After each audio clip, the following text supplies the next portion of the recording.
It's 8:30. Good morning. I'm Ian Crouch with Hunter News. The Hunters Labor and Independent State MPs say the Berejiklian government has missed a prime opportunity to fund major projects in the region, which will create jobs and investment.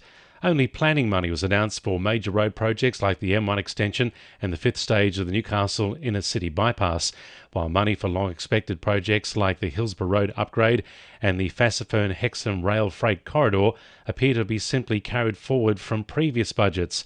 Wallsend MP Sonia Hornery says there was no money for flood mitigation, while other major projects in her electorate appear to be treading water. To be honest, I'm just really disappointed that the only money that's really been allocated to Wallsend is nothing new. It's just a re-promise of a re-promise and a reallocation of a reallocation that we already knew about. We wanted to see some more money in the electorate that would have created some real jobs, which is what the Treasurer's been talking lots about, is job creation. Cessnock will receive a new police station as part of the state government's $52 million investment to improve police facilities in regional areas. Yesterday's state budget also saw $220 million allocated towards the new Maitland Hospital over the next financial year. $21 million was also set aside to plan the extension of the M1 motorway and $8.5 million to plan the Singleton and Muswellbrook bypasses. Police Minister David Elliott says there's also funding for more police to be stationed in the Hunter. The Hunter Valley has always seen an increase in policing numbers, particularly as the population grows. We have a record 1,500 new police officers being sworn in over the course of this current parliamentary term. The Hunter will get its fair share of that, and I look forward to welcoming some more police officers in the new year who will be deployed up there. Traffic is still affected in both directions after last night's fiery truck crash on the Pacific Highway at Kalungaluk. The 30-year-old driver of a car carrier suffered a broken foot when his truck crashed through guardrails and burst into flames just before 9:30. He's been taken to Manning Base Hospital in a stable condition. One southbound lane of the highway remains closed as the salvage operation continues. Federal Labor leader Anthony Albanese says having a reliable and affordable energy supply for major industries like Tomago Aluminium is vital for their future and the jobs they support. He toured the smelter yesterday, just a week after Joel Fitzgibbon stepped down from the Shadow Ministry, partly over the ALP's climate change policy.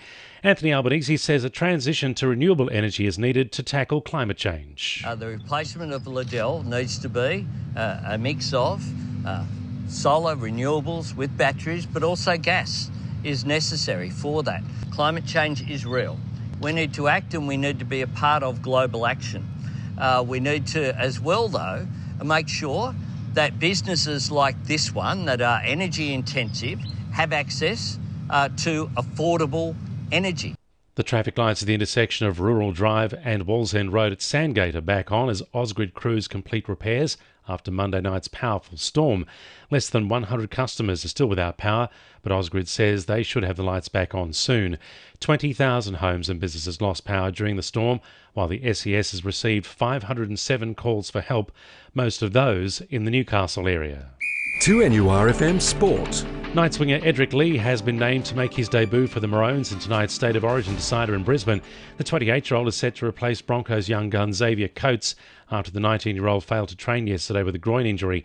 Meanwhile, forward Josh King is set to remain at the Knights until the end of next year after signing a new contract extension. Jet striker Bernie Abini is expected to resume training later today, but is still seeking an early release from his contract. The 28-year-old has been on stress leave after having his request to leave the club denied. Wallabies flanker Ned Hannigan says the club won't underestimate Argentina ahead of Saturday's Tri-Nations clash in Newcastle. The Pumas are coming off last weekend's historic win over the All Blacks, the first in the side's history. And Newcastle Jockey Club CEO Matt Benson says the NJC is eager to host more standalone meetings after last Saturday's The Hunter. And the winning numbers in Oz Lotto are 25, 10, 39, 33, 2, 27 and 31, and the supplementaries are 20 and 37. 2NURFM News Time, 25 to 9.